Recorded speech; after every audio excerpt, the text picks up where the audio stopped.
e sua equipe. Essencial é cuidar de você.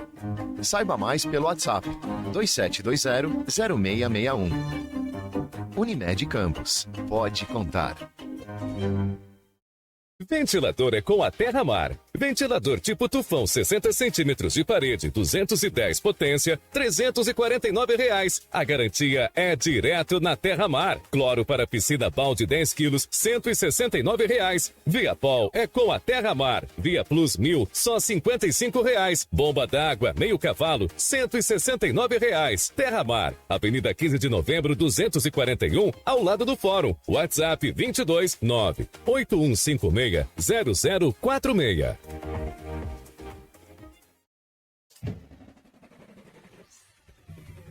Começa agora o Folha no Ar, primeira edição.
Quarta-feira, 11 de dezembro de 2024. Começa agora pela Folha FM 98,3, emissora do Grupo Folha da Manhã de Comunicação. Mais um Folha no Ar. Estamos ao vivo pelo Face, pelo YouTube, pelo Instagram. Você confere as imagens deste programa agora.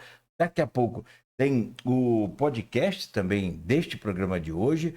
Logo mais, reprise na Plena TV. Pela Alexa, é só dar o comando, Alexa, ouvir Folha FM. Também pelo aplicativo da Folha FM, exclusivo, tanto para Android quanto para iOS.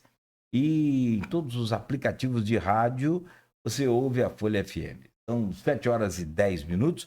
Muito bom dia, muito obrigado pela sua audiência. Vamos começar a partir de agora este programa com as principais informações para você já começar o dia aí sabendo de tudo o que está acontecendo em Campos e toda a região. Campos que tem chuva, né? Nesta manhã de quarta-feira. Aliás, estava prevista a chuva para ontem, final do dia, acabou vindo no início da madrugada. E derruba um pouco aí, diminui um pouco a temperatura máxima, pelo menos na previsão para hoje. O tempo segue nublado, com pancadas de chuva isoladas no decorrer do período. A máxima para hoje não deve passar de 27 graus, mínima 21. Agora faz 23 graus aqui no centro da cidade. E o tempo agora é nublado, já choveu um pouco agora também pela manhã, choveu mais no início da madrugada, mas agora pela manhã chovinha mais fina aqui pelo centro da cidade. Agora não chove, mas tem tempo nublado. No programa de hoje, vamos conversar com a Maria do Socorro Malatesta de Freitas. a Socorro Malatesta. Ela vem para falar com a gente sobre a sua obra, o seu livro, A Loucura e a Cidade de Campos. Um livro sobre memória, legado e a experiência como cidade, né? Como tendo a cidade como personagem e também cenário das dinâmicas da vida. A gente conversa com ela hoje sobre também a reforma psiquiátrica no Brasil, o que deu certo, o que não deu, o que é ainda dúvida, o que já não é. Assim, a gente vem de uma sociedade muito complicada, né? Você teve um tempo aí que as pessoas, as famílias escondiam os membros familiares ali, os seus parentes, quando eram deficientes. Eles escondiam essa pessoa. Essa pessoa não era conhecida. Você conhecia todo mundo da família, mas não conhecia aquele paciente, aquele membro quando ele era especial. Então, a gente vem desse tipo de sociedade. A gente passou por muita coisa desse mundo aí, então a gente tem avanço, mas ainda tem um certo retrocesso em alguns pontos que a gente quer trocar uma ideia com a Socorro Malatesta. A Socorro além de escritora, é também psicóloga, docente e pesquisadora. Então, Socorro, seja bem-vinda. Já vamos trazer o seu bom dia.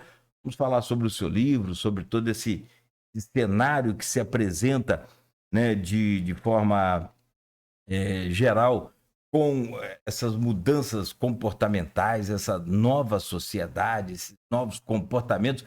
Como você disse agora em off, aqui antes de começar o programa, eu achei legal. Comportamentos que jamais imaginaríamos, né? Jamais conseguiríamos imaginar o ser humano com esse tipo de comportamento. O Humberto Eco, um pensador, disse que a internet deu voz aos idiotas. E também é um caso a se pensar. Então vamos conversar com você já. Deixa só eu trazer aqui as manchetes do jornal Folha da Manhã. O jornal que está nas bancas hoje, né, já desde cedo, e também nas casas dos assinantes, edição desta quarta-feira. O Folha no Ar é oferecido por Coagro, a cooperativa dos produtores de cana de Campos, gerando emprego, desenvolvimento para nossa região. Proteus Serviços de Saúde e Medicina Ocupacional, qualidade certificada, ISO 9001-2015. Unimed Campos, cuidar de você. Esse é o plano. Laboratório Plínio Bacelar e Vacina Plínio Bacelar. Clínica Vacina Plínio Bacelar, também do grupo Plínio Bacelar. Você pode contar, inclusive baixe o aplicativo do Laboratório Plínio Bacelar, não só para você ter os resultados de exames, mas também para marcar um atendimento aí, uma vacinação da sua equipe de trabalho, da sua família. Enfim, aproveite para colocar o seu calendário, a sua de vacina em dia, né, com toda a equipe tanto do Laboratório Plínio Bacelar quanto da Clínica Vacina Plínio Bacelar. O programa também é oferecido por Rede Mariana de Postos, qualidade e compromisso com você, e com o apoio de Radmed Diagnósticos por Imagem, sempre à frente. Está aqui na capa de hoje do jornal Folha da Manhã. Mulher é executada dentro de casa, na frente do marido.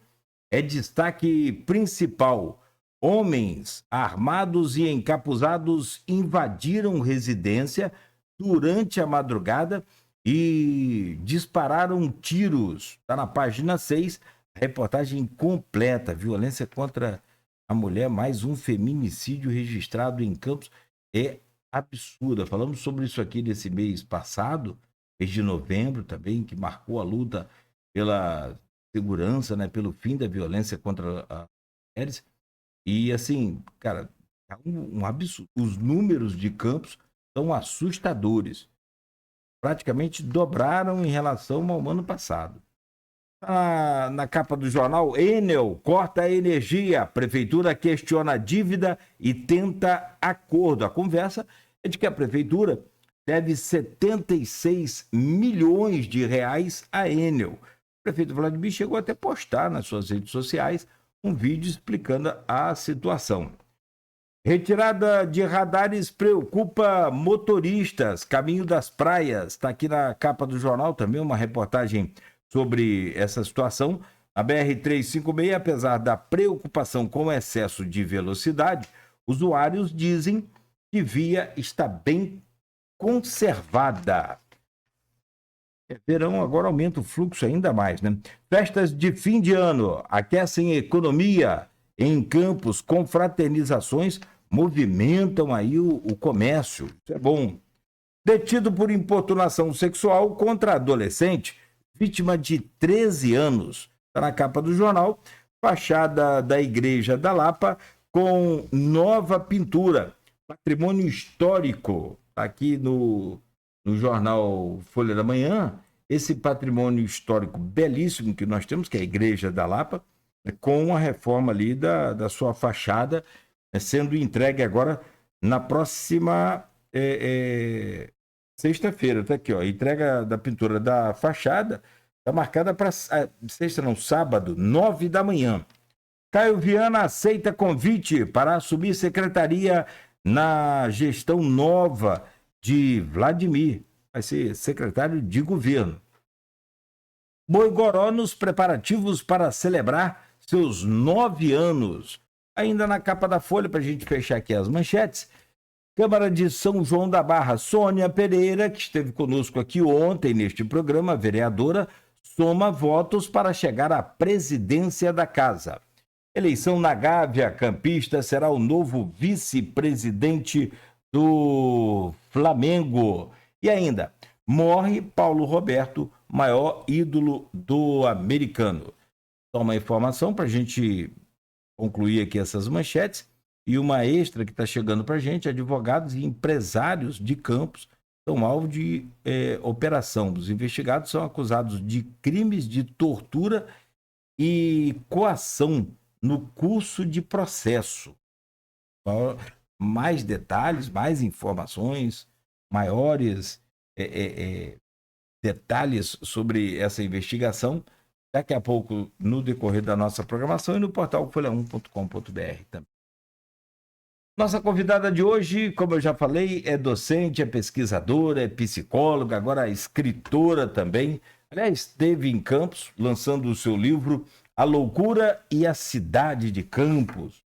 Eu quero entender sobre toda essa visão, essa ótica dela sobre a nossa cidade. Aliás, antes, o Maria do Socorro, da gente falar sobre o seu livro, eu quero trazer o seu bom dia, te cumprimentar, falar um pouco da sua história. Você é mineira, morou em Campos e está morando em Cabo Frio. Não que eu tenha inveja, não, mas Cabo Frio eu fico com um tiquinzinho, como diz o mineiro, de inveja. Bom dia, bem-vinda aqui ao Folha no Ar, um prazer recebê-la, Socorro. Bom dia, Cláudio. Muito obrigada por essa oportunidade de estar aqui. Bom dia aos ouvintes. É uma alegria realmente estar podendo participar com você hoje, dessa manhã. Aqui. Você é mineira de Juiz de Fora? Sim. Se bem que mineiro de Juiz de Fora, ele é meio carioca, né, não?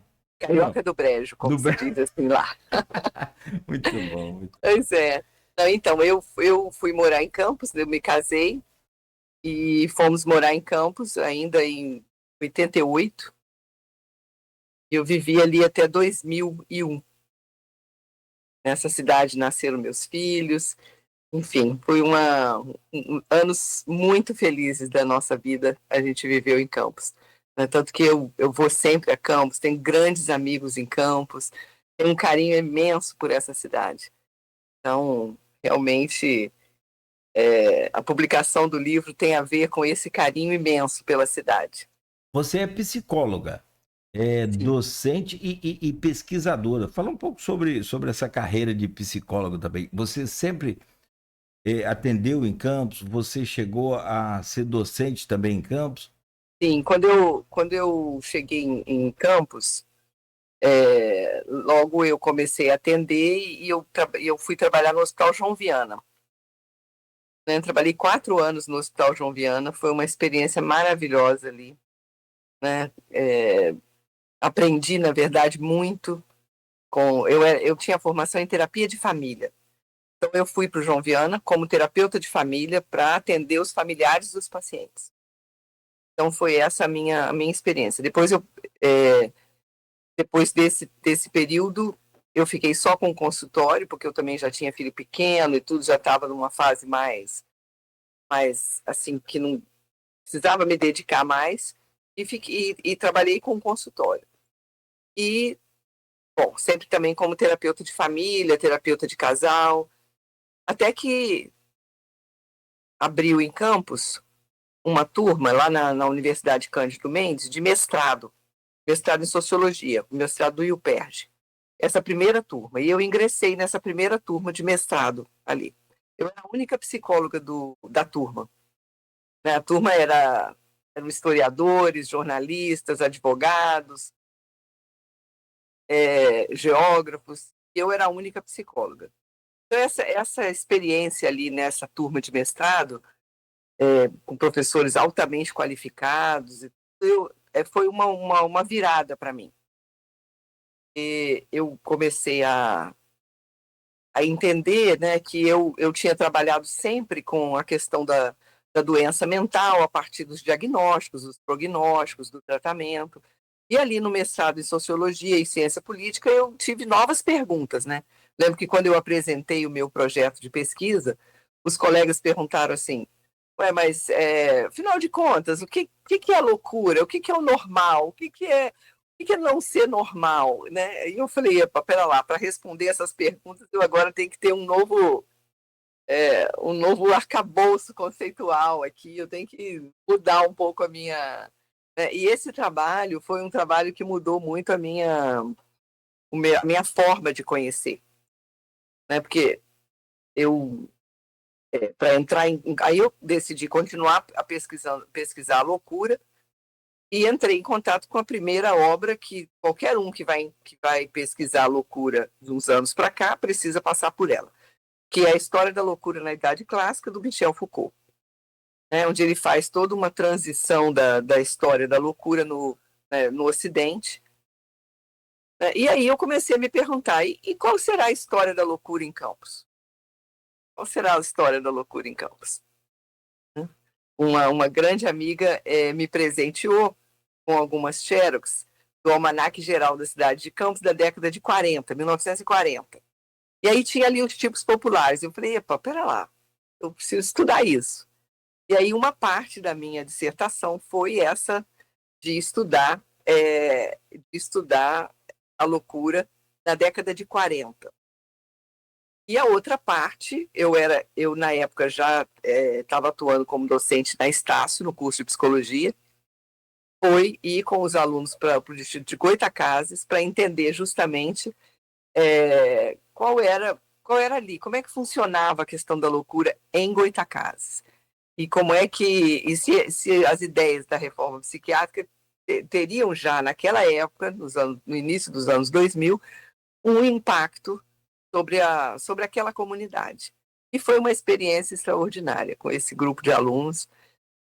Eu realmente foi sair do consultório, sair de dentro do hospital e ir para as ruas e encontrar as pessoas e ver como elas vivem, como elas percebem, como os loucos vivem o dia a dia. Isso, bom, já tem 20 anos, né? Mas foi uma experiência interessante. Tanto que a dissertação de mestrado tinha esse título.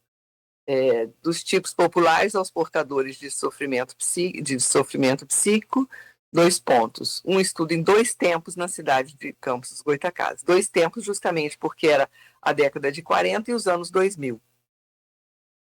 Não, assim, a gente, assim, normal, sem uma formação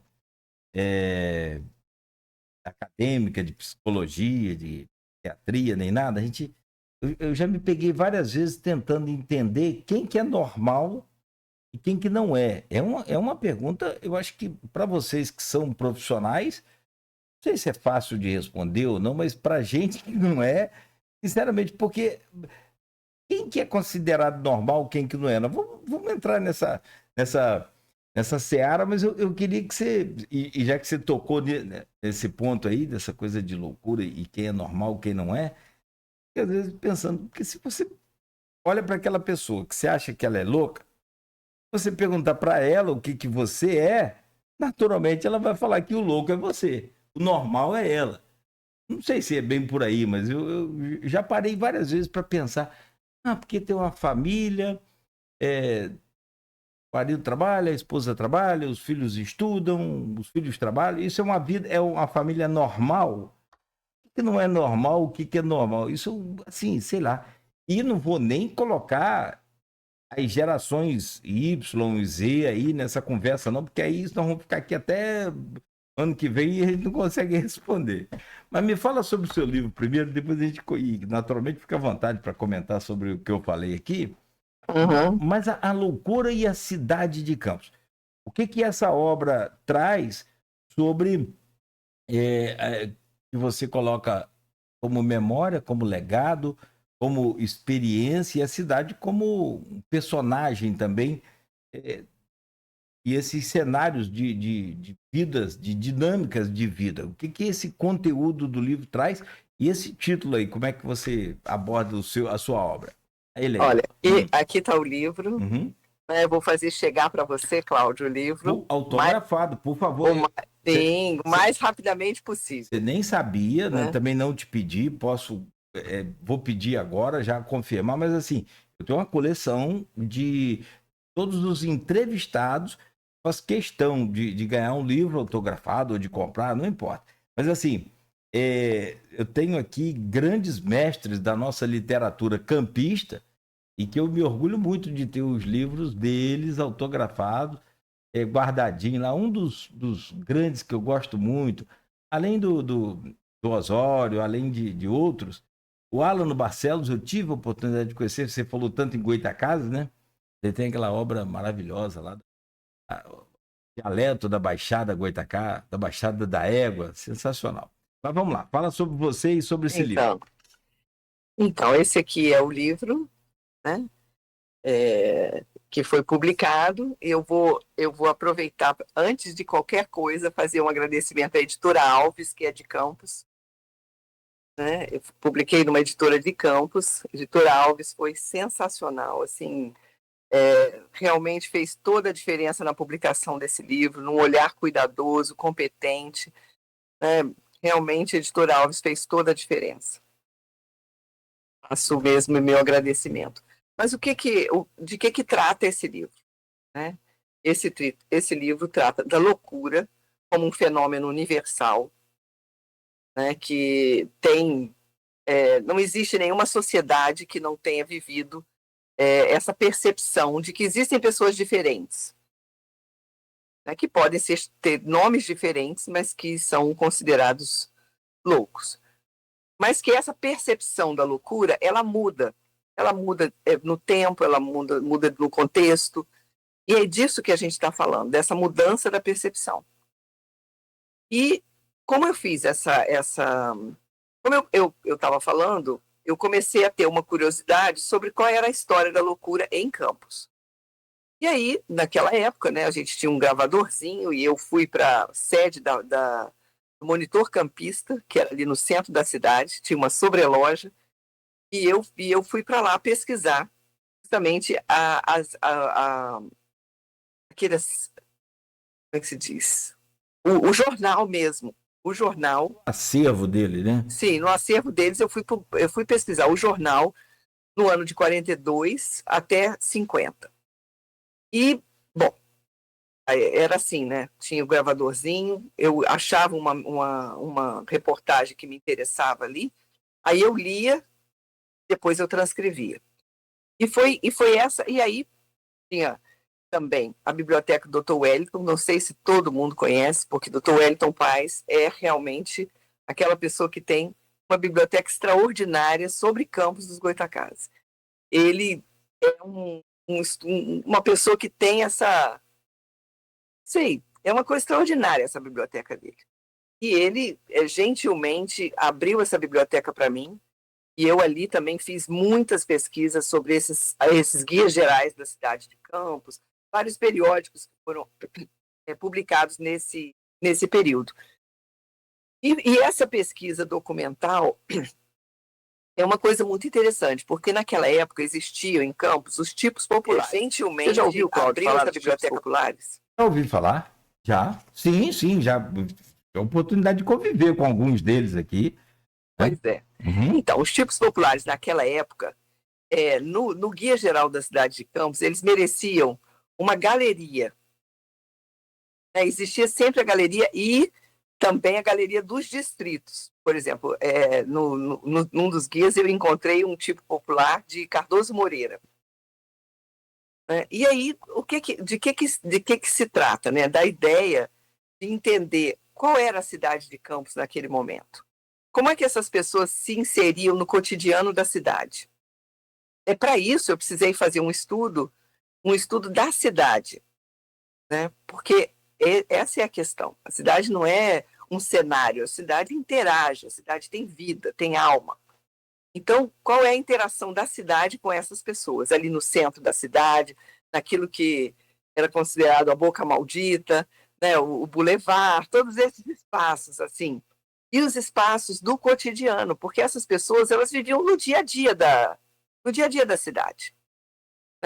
Matinata, Rintintim, todos esses, Chico Broa, tem um capítulo inteiro dedicado ao Chico Broa, que era aquele considerado o que foi onde eu encontrei mais material, aquele que foi mais falado na imprensa foi o Chico Broa. Né? E também duas entrevistas foram muito importantes para mim na época. Uma entrevista com o jornalista Orávio de Campos, eu espero que esteja me ouvindo nesse momento, para eu poder também fazer um grande agradecimento a ele. Essa entrevista do Orávio foi uma entrevista que me guiou por muitos caminhos, né, que me deu muitas pistas importantes, e também de Herbson de Freitas, isso, que foi também uma pessoa que também tem esse interesse nos tipos populares e que foi sempre de uma gentileza e uma ajuda impressionantes, né? Então foram essas as pistas que eu tive. E eu fiquei com esse material, defendi a minha dissertação de mestrado, fui para frente, estudei outras coisas, fiz o doutorado, mas enfim, depois, agora, né, eu resolvi, desde a pandemia eu comecei a sentir que, eu sentia sempre, Cláudio, que esse trabalho, esse estudo sobre os tipos populares, era alguma coisa que pertencia à cidade de Campos. E eu tinha o dever de devolver à cidade, não como uma dissertação que está lá guardada no acervo da Cândido Mendes, mas de devolver em forma de livro, para que isso fosse, para que as pessoas conhecessem essa história.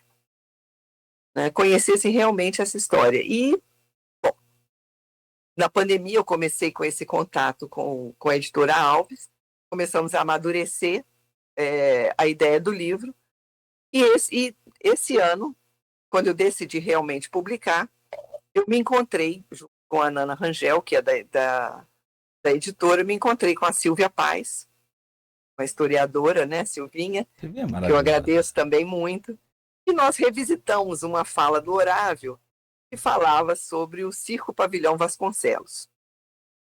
E aí eu falei, e o Gastão Machado? Que até então estava citado, mas eu não conhecia. Eu falei, aí nós juntos pensamos, mas espera lá, aqui tem coisa muito interessante.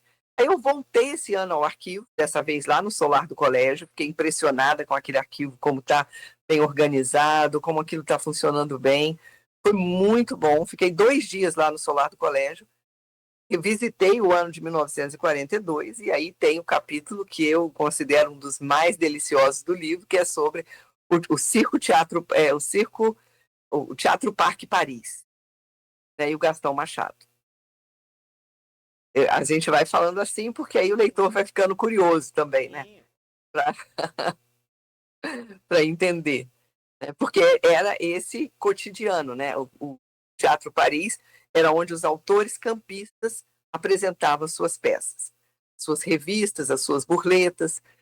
né? Tinha o Trianon, mas o Trianon era basicamente, entrava no circuito nacional, né? Vinham os grandes espetáculos que estavam no Rio de Janeiro, vinham para cá. Mas esses circos que eram montados na cidade de Campos, eles exibiam as peças locais, e era disso que me interessava, né? E dessas figuras populares que você traz, mais recentemente, a gente perdeu a Rosinha, lembra da Rosinha? Não sei se você... Sim, com certeza. Tá Fiz no uma livro? entrevista muito preciosa com ele, que também está no livro. Que legal, que bacana. Bom, e o que desse contexto todo desse livro, você conseguiu entender dessa loucura? Porque, assim, eu citei uma situação talvez mais antiga que 1940, que você colocou, não sei, talvez mais antiga. As famílias escondiam as pessoas deficientes. Assim, como forma que era era um demérito para aquela família ter uma pessoa doente exposta, né? Disso tudo, você chegou a pegar algum caso assim? Você chegou a ter... Olha, Cláudio, na verdade, eu acho assim, quando a gente pensa numa pessoa que tem, por exemplo, um déficit cognitivo, que é uma coisa muito visível, isso realmente deve ser uma coisa que acontecia antes. Nesse período que eu estudei, da década de 40, dessas figuras públicas que andavam na cidade, não havia ainda, e é disso que o livro também vai falar, a ideia de doença mental. Então, não havia, essas pessoas não eram escondidas, essas pessoas que tinham essa loucura visível, elas estavam pelas ruas, e isso nem era um problema. Elas eram engraçadas, as crianças às vezes corriam atrás, mas isso não era um problema na cidade, né? E é lógico que também se relata que existiam aqueles que estavam nos porões da Santa Casa, mas esses eu tenho só algumas referências a eles, a essas pessoas. Mas o que a gente vai entender, né? Depois, ainda na década de 40, vai chegar o conceito de a loucura sendo inscrita no conceito de doença mental. E aí, a doença mental, sim, vira um problema para a cidade, porque ela vem acompanhada do medo, da noção de perigo. Então, aquelas mesmas pessoas que eram antes muito, muito queridas, eu posso dizer assim, se tornaram, na percepção da cidade, se tornaram perigosas. Elas não podiam mais permanecer ali daquela forma. Foi também a época que foram criados os hospitais. Então, eu estou sempre falando da questão da percepção, né? E aí sim, as famílias começaram a ter vergonha, começaram a esconder coisa. Aí a gente tem registro mais claro disso tudo. Tem um artigo do Edson Freitas do jornal Folha da Manhã, de 2019, que ele traz aqui o seguinte, até uma pesquisa feita pelo historiador Horácio Souza, em que ele diz aqui sobre essa questão do parvinismo, né? Essa questão do aceitar o ridículo. É um movimento fundamentado no ridículo e nos aspectos tragicômicos de uma existência humana. Ele coloca aqui que é interessante para você analisar. A filosofia do ridículo nas artes da vida e também na vida, né? Afirma que o escritor, que seríamos todos mais felizes se aceitássemos o ridículo da vida e se nos conhecêssemos sem as máscaras, né? Isso seria... Eu acho isso muito profundo. É verdade, eu já li esse artigo do Edson, é muito interessante. Legal. Não conheço bem essa filosofia que ele diz, mas é bem interessante. Mas faz sentido, né? A gente anda aqui meio que mascarado. Acho que a gente, às vezes, percebe as pessoas através das nossas categorias, né? Essa categoria, inclusive, do normal e do patológico, eu discuto no livro também como é que elas foram criadas, porque elas não nasceram desde sempre. Elas foram criadas segundo muitos critérios, né? E aí o mundo foi dividido entre os normais e aqueles que não eram normais. E isso e aí tá na reforma, quando começou a reforma psiquiátrica, depois de algum tempo, teve um bordão que ficou conhecidíssimo, que era assim: de perto ninguém é normal. Perfeito. Né? De perto ninguém é normal. No sentido de uma redistribuição, sabe, da loucura, uma flexibilização desses padrões rígidos de percepção. Você coloca um ponto inicial nessa coisa de separação, né? De quem que é normal e quem não é. Isso é interessante. A partir daí, dessa, é possível a gente entender o que é esse padrão exigido para a normalidade e o que não é, né? Você fica, assim, como você disse aí, dessa frase, de perto ninguém é normal. Então, tem outra também muito legal, de médico e louco, todo mundo tem um pouco. Aliás, seu marido é médico, né? Só para a gente pontuar, ele atua em Campos, é hematologista, doutor Pádua. Isso. Ah, legal. Mas o seu livro foi lançado em Campos em novembro, não é? Sim, agora 27 de novembro. Legal. O livro vai estar disponível para a gente comprar por onde? Através da editora Alves. Posso te passar aqui o contato, o telefone da editora. Né? A princípio, ele está somente na editora. Depois a gente vai ver se tem alguma livraria que a gente poderia colocar. Ainda. Ele foi recém-lançado, né? Sim. Vai ter a Bienal no ano que vem, então a gente vai levar para a Bienal também. Sim, porque agora com a internet também pode colocar não um livro digital que eu digo, mas você pode colocar um canal, né, para que a pessoa acesse. Até comigo, sim. De repente. Até através do meu Instagram. Sim. Qual o seu arroba? Do Instagram, para a gente já colocar aqui. Tem até uma mensagem para você aqui, Noêmia Magalhães. Você conhece Noêmia Magalhães? Sim, muita coisa. Ela botou aqui, ó. Bom dia, Cláudio Nogueira. Obrigado por receber essa pessoa tão especial. Com ela aprendi a ser uma pessoa melhor. Aí bota aqui, gratidão profunda. Noêmia, eu posso dizer dela a mesma coisa. Com ela também tenho aprendido a ser uma pessoa melhor. Olha, então o meu Instagram é @malatesta _Freitas. Pesquisando aqui para colocar aqui também no Face, que é onde o pessoal segue a gente aqui também, compartilha, interage, e deixar esse arroba aqui. Por ele também pode, no direct lá, fala com você para comprar o livro. Sim. @malatesta, tá aqui. E eu vou falar com você o seguinte, vamos fazer um intervalo comercial rápido, para a gente continuar falando do seu livro, para a gente continuar falando... Peraí, deixa eu corrigir aqui. Isso, agora sim. Para a gente falar um pouco também sobre essa reforma psiquiátrica que aconteceu no Brasil, como que ainda divide as opiniões. @Freitas, né? Malatesta. É _ Freitas. _ Freitas. Tá aqui, achei. Achou? Já estou te seguindo lá, a rádio já está te seguindo aqui. E vou colocar lá o seu arroba lá no canal do Face também, para quem quiser já seguir e acessar você também com todo o seu conteúdo. E aí, a gente faz uma pausa rápida aqui, volta a falar mais sobre o conteúdo do livro, sobre essa questão da reforma psiquiátrica. Para muita gente, você trabalhou, por exemplo, no João Viana, não foi? Sim, no João Viana. Então, o pessoal chamava de hospício, e era um hospital psiquiátrico. Tem aqueles casos lá também lá da sua terra, né? Não do Juiz de Fora, mas do Espírito Santo, lá de Barbacena, né? Pertinho da minha terra. Perto, né? Relativamente perto. Bom, aliás, virou até série no Globoplay. Aquilo foi uma loucura também, né? Literalmente uma barbárie, né?